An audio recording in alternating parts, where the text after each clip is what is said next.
So I work on cone snails, and people always ask me, well, how did you end up working on cone snails? That seems very esoteric.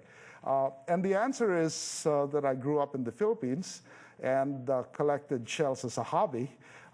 And so cone snails were among my favorite shells. They have very pretty patterns. And the Philippines is a place where there are lots of shells. In fact, a lot of marine biodiversity. In the Philippines, what you have is an archipelago with lots of islands, over 7,000 islands. And around these islands, there are coral reefs and all kinds of animals, some very familiar to you. And many of these are venomous or poisonous. So this is a blue-ringed octopus, which is fairly deadly. And here's a cone snail crawling around on the sand near a coral reef.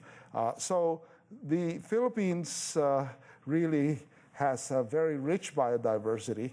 And as a result of that, many people in the Philippines get their food from the oceans, fishermen.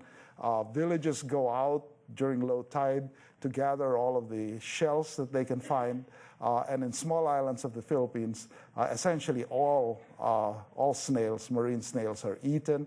And so what you see is a market where these sea snails are being sold, and they're cooked in a variety of ways. And a byproduct, of course, of eating snails like this is that their shells are used to be just thrown away.